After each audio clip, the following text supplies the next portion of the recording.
Lietuvos didžiosios kunigaikštystės pilys.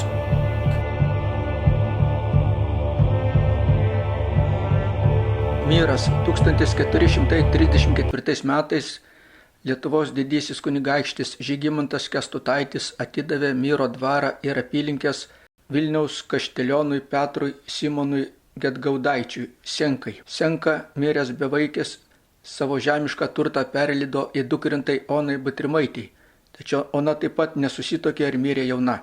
476 perleido turtą savo tetai Senko žmonai Milochnai Kęsgailaitei, o Milochna savo ruožtu perleido turtą savo giminaičiui Jurijui Iljiničiui.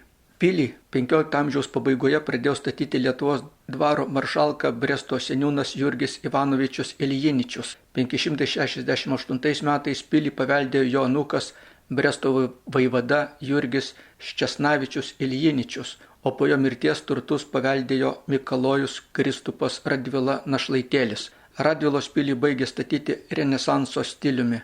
Šalia rytinės ir šiaurinės sienų buvo pastatyti 3 aukštų rūmai. Per karus su Rusija bei Švedija buvo nekartą užimta pilis ir nuniokota priešo kariuomenės. 18 amžiaus pirmai pusiai Radvilų iniciatyva čia įsikūrė drobės ir gelumbės manufaktūros. Napoleono karų metu pilis buvo apleista ir smarkiai apgriuvusi. 19 amžiaus pabaigoje pilis buvo atstatyta ir pritaikyta gyventi. Po Domininko Radvilos mirties 813 metais pilis atiteko jo dukrai Stefanijai ir jos vyrui Liudvikui von Wittgensteinui, o vėliau jų dukrai Marijai, kuri ištekėjo už kunigaikščio Chlodviko Hohenlojas Schilingfürsto. Jų sūnus Mauricijus Hohenloja Schilingfürstas 895 pilį pardavė Mikalojui Svetopolkui Mirskiui. Jo šeima pilį valdė iki 1939 metų.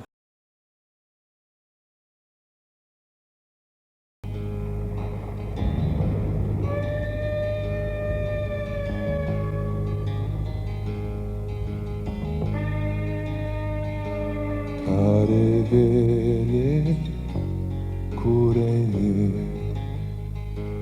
kodėl sodžių palieki, verkia gluosniai ir beržai,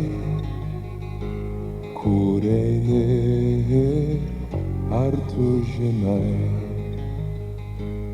tik pažvelk gimti laukai, leidžia saulė, kaip matai. Pasakyk, ką tu jauti, ar žinai, kur tu eini. Kareivėli, nesuklok ir atakoj nepražūk.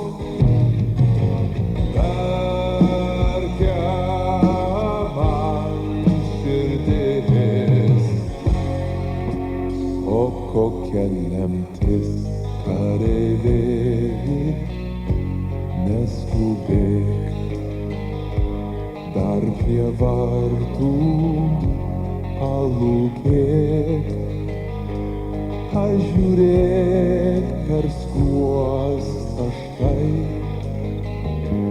rieda ašarų lašai, labiausiai neramu,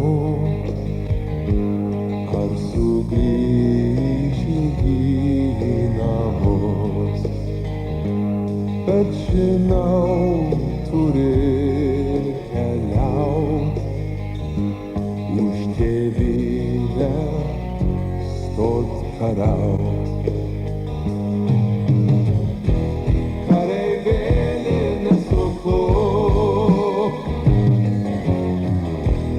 Ir atakoj nepražūk, verkia man širdis, o kokia lemtis.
Ačiū visiems, kad žiūrėjote.